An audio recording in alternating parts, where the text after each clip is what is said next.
I have two questions from the Black Book. The first question is on page 271, and I had wanted to know the difference between illusion and illusion.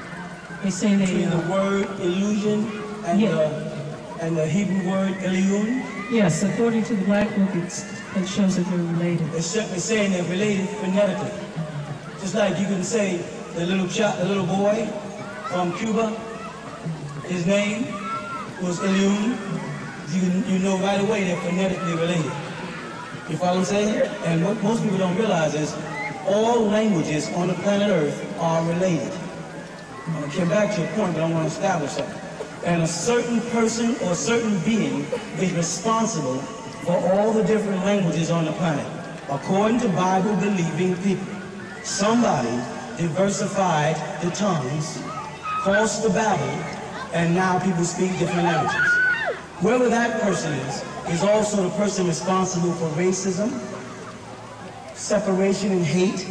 You say, well, how's that? Because Genesis chapter 3, verse 15, that same person says, I'm going to put enmity between the woman's seed and the serpent's seed. So this being talking is saying, I'm going to put enmity, I'm going to put hate, I'm going to put rivalry between two beings that I created. Because God created both that woman and the devil. And therefore, and people say, well, how did God create the devil?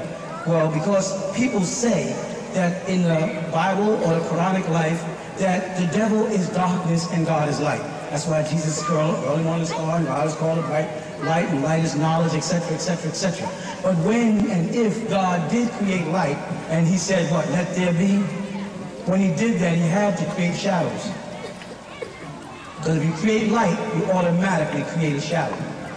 Now, the light the shadow is created by an object in light. So therefore, when the sun was created, if the sun is a mass, and that mass has a shadow, then when he said, let there be light, and he deciphered that the sun was light, and that the evening and the morning, there was a shadow hour. But neither one of them are pure darkness, because the sun itself had to be created outside of darkness. If there was no light, there'd be no shadow. So you had darkness before you had the shadow. So therefore, their reference to dark as evil is in actuality talking about the shadow, not the state of darkness that God had to be in when God said, let there be light. All intelligence, all thinking has its birth or origin in darkness, meaning there is no light inside your head at this moment.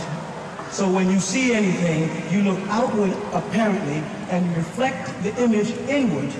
So in order to see, you don't see this way, you see this way.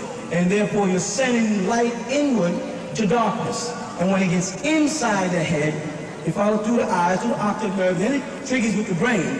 Therefore the intelligent point, or the point of decision or deciding what I'm looking at, how tall it is, how bright it is, how fat it is, how thin it is, how red or green or blue, is done in darkness. And it takes the intelligence to make that decision. You follow what I'm saying? It doesn't take the ability to cut on the light to use the intelligence. The intelligence factor is done in the darkness. Thus God, in actuality, being the source of all intelligence, dwells in darkness. And God said, let there be light. And when light came, there had to be a shadow. And that shadow is what they're calling the darkness of evil. And that's why if you look in the Quran, the same word they use for darkness, zulm, is the same word they use for shadow, zulm. And the Arabic of the Quran is from the ancient Semitic, which goes back to the ancient Semitic languages where Hebrew is the same word. So their definition of shadow and darkness was the same. Somewhere along the line, the preacher and the teacher got confused. And they just made all darkness bad. And then said darkness is associated with black, so black thus is bad. But black, not being a color but a state, existed before darkness. You see? Because darkness is telling you it has a state, it has a degree of itself. Darkness. There is darkness, then there's less than darkness. And a shadow is determined by how far the sun is from the object that it's reflecting upon. You with me so far? So when you reach down inside the human being, right, in the mind, you find light or darkness. And in that darkness, you find reason, decision, and thought. So when God said, let there be light, and thus God created the shadow, the counterpart to light, the shadow was the darkness, the irreality yet existed, the unpurposed yet existed, the untangible yet existed, the illusion of the Most High. So Eliud translated as the Most High, and illusion to the Most High would be its equal untangible. The shadow is equal to you in all shape, size, and intensity, but not in density. You follow? That's why in the Black Book it says illusion and illusion are really from the same thing. Because illusion is alluding to the shadow of the material thing. And we've been taught to ignore how important a shadow is. But all of us will step in the shade when it's cold, when it's too hot. And while we seek the shade, the shadow seems to become very important to us.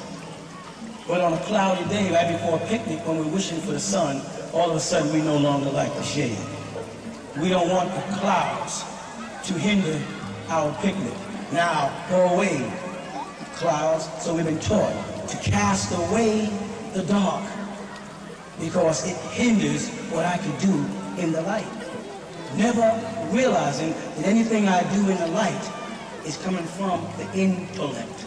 And that's why we refer to that as the intellect and not the outtellect, because those decisions are made in the head, not outside the head. The vision and what I see is determined from my insight, not my outsight.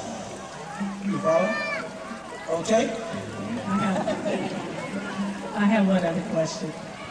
On the same page, it states that the square, according to the ancient ones, is different than the one that what we perceive as the square.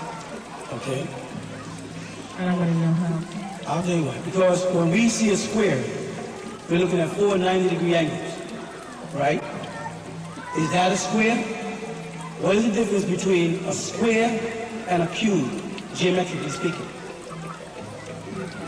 The cube has 6 sides. A cube has density, Yes. but it's still a square. And from each angle you look at it, you see a square from any direction. This is what makes it a cube. But when we look at the square, or the square, all we're looking at is a frame undefined. It has to, from that point, make a decision as to what it's going to become. But the cube has completed its journey into what it is. It becomes the cube. Or in Arabic, it becomes the Kaaba. You follow that? The square plus, now listen, does the square geometrically add up to the cube? Square gives me 4 90-degree angles. But the cube gives me how many? The 4 90-degree angles on a square, because the square doesn't have its density. It hasn't become the cube in order to create the next 4 corners. So the square gives me 300, how much is the square? 490 degrees? And the cube? 720. 720. If I had a blackboard in front of me, I would draw a square. And I'll get my 360 degrees. And then I would draw a cube. And you'll see that the point from which I join the lines, the cube transforms itself either inward or outward. It's taking me from the physical into the next realm. I don't want to just say spiritual. It's pulling me from the 3rd dimension, the cube, to the 4th dimension, the square. When in actuality, the cube has a density. So that's why they say it's an optical illusion to look at a square when you make the box. You can't tell the central point whether it's coming at you or going in. But you're looking at the square turned with the point facing you as opposed to the cube turned with the face. I hope I'm not losing you. If I could draw this, it'd be easier. So I'm trying to draw this in our mind, and it could sound real confusing. So in actuality, the 720 degrees that the cube produces gives you 360 degrees of the physical plane and 360 degrees of the spiritual plane. I don't want to use spiritual because I don't want people to get spooky, right? Whereas the square, a geometric symbol, the geometry, is only giving me 360 degrees of the physical plane. I'm seeing it before it becomes what it is destined. And it only has one destination because all the points are closed, and that is to become a cube. It's a reference to our character and what we are as a one-dimensional being with the soul. When I look at this gentleman, I see his physical and I see him 360 degrees. I see what it takes to be a mortal. But I'm also looking at a spiritual being that will only come out when he is finished becoming what he was cut out to be. So in Freemasonry, they have what they call the ashlar, or the uncut stone. And they carve it until they get a perfect square. And they continue to carve until they manifest a perfect cube. And those stages are the growth of the shaping of our character. Because while we are squaring off our actions and deeds in the physical, it must have a reaction on the spiritual us. In order for me to get myself together physically, I have to get myself together mentally. I cannot pretend I'm not using drugs no more. I have to stop using drugs. I can't pretend I'm not getting drunk no more. I have to stop. So that square becomes that cube is a reference to a perfect ashlar. A stone cut without the sound of a hammer, nor the sweat of a brow. That means you cut the stone because you, as a being, is an uncut ashlar, a rough stone. It must be cut, and then till you become a perfect being. And most people say you can't ever become perfect. And I say, wrong. If you're in the image and after the likeness of God, you have a destiny to become perfect. And whoever's telling you you can't become perfect is dangerous. Because that person is questioning the God quality in you and the gift that God gave you to be in his or her image and after his or her likeness.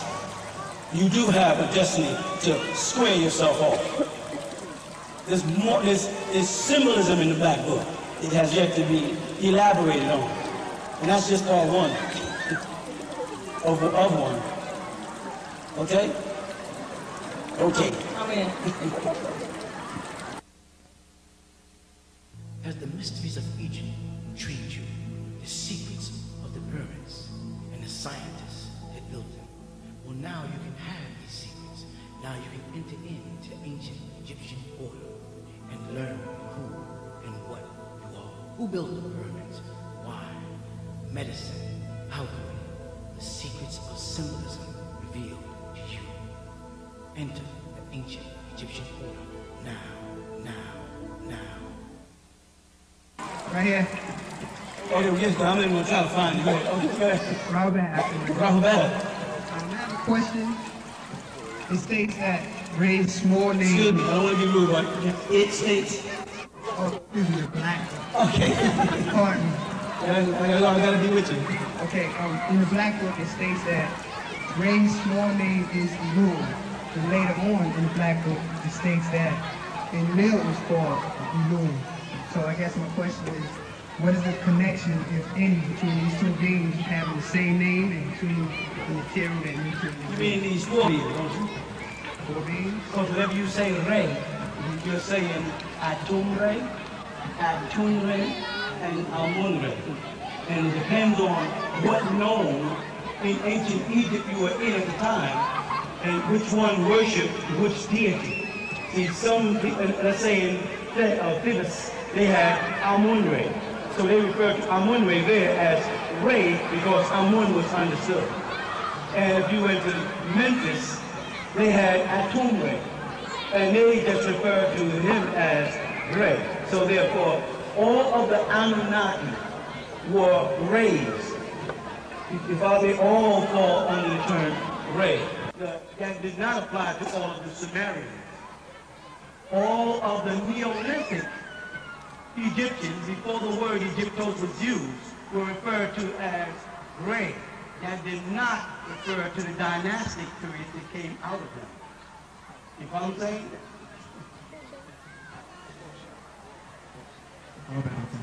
Go ahead. I have a question on the Black Book on page 33. In reference to the sisters, the brother question back there. You said that you have mastered one, it's on page 33, so you have mastered, one, two, three, and have traveled, 1 and 2, and have traveled 3, 5, 7, and now you hold the key between 1 and 9, and I was trying to get a clear understanding on the numbers. Not being a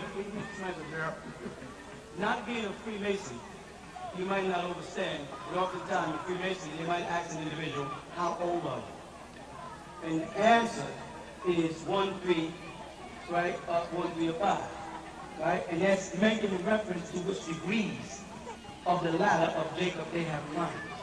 So I'm making reference to any Freemason who comes across that book and says, how old are you? I said, well, I've already passed 1, 3, 5. And I went on to 7 and straight on up. They don't know. They don't get past 3 degrees. And those 3 degrees are 1, 3, 5. Enterprise, Soulcraft, and Master Mason. That's as high as they go. There's no such thing as 33 degrees in Freemasonry. There's no such thing as 32 degrees. The original degrees of Freemasonry are only 3 degrees. Everything else is honorary studies. If I'm saying Egyptians, we never gave them over 3 degrees. We never allowed them outside of person, places, and things. And because they are the masters of most education system's destiny, everybody, Muslim, Christian, Jew, are all trapped under 3 degrees. Person, places, and things. And you say, I'm going to take people to another level, and do 7. Then at that point I say, and in the metaphysical or esoteric doctrine, you've been taught about the 7 seats, or chakras. Well, because the people who were teaching that science only had 7, you follow? They don't know about the 9. Now I'm taking you from the 7 up to the next. You have to learn about the next 2 chakras, not just the one that's in the crown side. You get to the, like I said, you go to the ancient Egyptian word, you look at the dictionary, and the word brow seat. You get the Egyptian word mir, which you also know is been translated as pyramid or central fire. Right? It's a site right there. They considered this the 6th point, the 3rd eye. Then they went to the crown with their 12 occult nerves, which represent the 12 signs of the zodiac. And in the center of there, they put the 7th seat, the crown chakra. When they get back to Egypt at the temple of Hathor, and they look on the ceiling toward the sky, and they see the calendar of Dendora, they notice that in the center of Tawaret, and Tawaret is a female deity. The Moors call her Zodiacus, the center of the sign of the zodiac. They also call her Minty. They got many different names. We see her standing in the center as the mother of mammals that are also reptilians. You know what I'm saying? So we have this degree of study. It takes us from Earth at 1, up the body, 3, on out the body, to 5, and straight on into the universe, to 7. And we keep on traveling, right? The zodiac represents our woman, the mother of all creation, the science of the universe, and the wapo, in actuality, is a feminine word in the ancient language. for science, sound, right, and reasoning. It applies to the woman. So those are key signatures to identify. And when you get the handbook, it's coming soon, right? You study the handbook. I may walk up to you one day and say, well, how old are you? And then you say, I'm 9. When you get 9, then you're born again. No Christian can be born again until he's 9. And see, Christ, as they call him, Christos or Krishna, said, you must be born again. And when he asked, you mean I must go back into the womb? He said, no, you must be born of spirit and truth. With God, you must be saved. You must receive grace and joy. You couldn't understand. Nicodemus couldn't understand where Jesus was coming from. Well, Jesus was after the order of Melchizedek, because Jesus was an Essenes. And the only Egyptian order he could find in all Judea were the Essenes up in Jordan. So he went there following John the Baptist, because he was after the order of Melchizedek, and the Essene order was the Egyptian order, and that's the only place those degrees are being conferred. You follow that? So he made that I am the way, the truth, and the light. He was telling them, come behind me, walk this path through this temple, and I'm going to give you this special guidance. I'm going to give you this special truth, some information that I got. It caused me problems in the temple, because when I came back from Egypt, I had to confront the rabbis and the priests, and I got in a great argument with them about these truths of Torah. Because I had to explain to them that the Torah or the Tanakh, that holy book, is nothing but Torah. The female in the sense of the zodiac, Torah. And they wasn't ready to accept the Egyptian mysteries, because they had already set up a doctrine. So he had to put aside what he learned in the ancient Egyptian order while he studied ancient Egypt and submerged himself amongst the Essenes. And at that point, he was stepping down in degrees.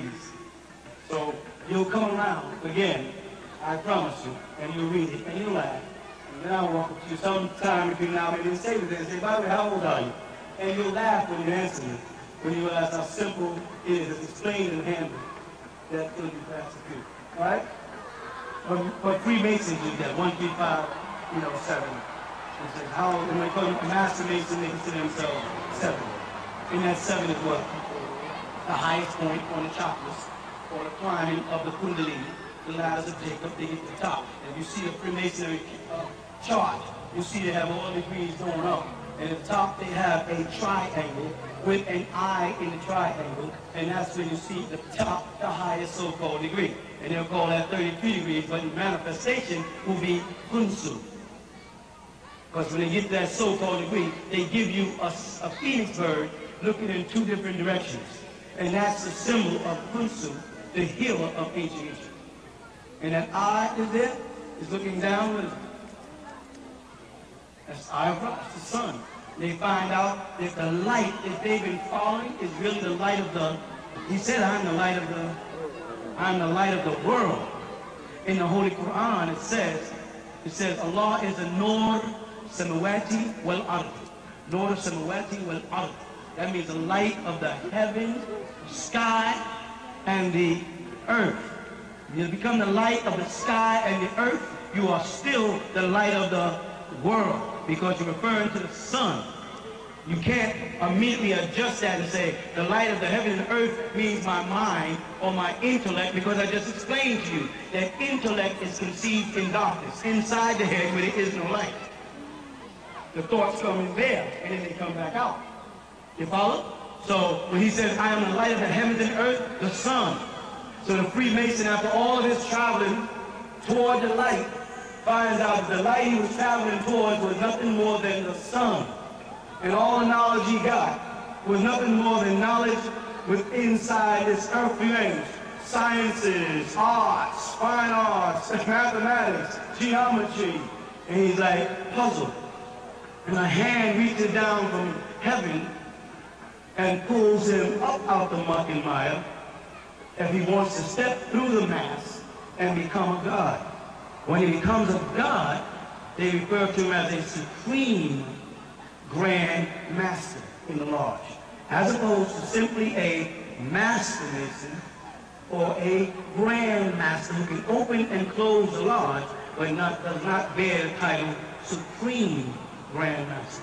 He sits in the eastern point of the lodge, and above him is the eye of God, which is in actuality Re, the sun. He now is amongst the ranks of the Egyptian deities and inherits the responsibility of conveying the message to people on earth, if they are worthy and capable of keeping the secret. And what is the secret? The secret is hidden in the name, the sacred name. What is the sacred name? What name in Egypt is a ray and deals with a secret? Huh? Amun. Amun means the hidden one, the one who keeps the secret. And so the Freemason who walks through Jah, Baal, and on, he accepts the Bible, the Quran, and the Inumayidish, then finally gets to the Book of Dead. He's passed through the three, what they call monotheistic religions, and each one of them, at the end of their ritual, or when the light of their ritual starts to descend or end, says, Amen, Amun, or Umain. And they all end with the same name of the same deity. And that's why in Revelation chapter 3, verse 14, it literally says, Aman, the faithful, the true witness, the faithful, with a definite article to make sure that you don't think they're talking about Jesus. Right?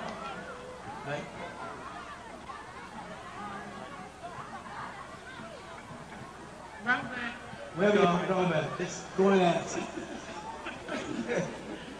My question is from the Guidance and Masters book. Yes. Deities in your mind. Yes. I'm having a lot of problems in putting, like, how do I give reverence to, or where do I put these deities? Is it that we follow each principle, like if you follow justice through Maya, then that gives reverence to that particular deity, or? No. Math or justice is in you. You are reaching for deities that are in you. The problem is you have reached a point. Let me say something. When a person grows up from a baby to a certain height, right? Like a plant, if you plant a specific species of a plant, when it grows and it blossoms, the plant has completed its growth. It has become what it's supposed to be. Correct? Then its next stage is dying or regression. Yeah? Everybody who is now the height they're going to ever be, like the plant, has what? And then what your intellect does is it blossoms outward and you bloom into some type of intellectual being for those who are outside that reckoning. You've in other words grown to perfection. You've completed your growing stage. Now, you stop. Because you have not died, it's only because the season for human growth and decline is longer than that of a rose or a dandelion. You follow? So now where's your next journey? The next journey is once you get complete, is back inside. All the way back to your roots.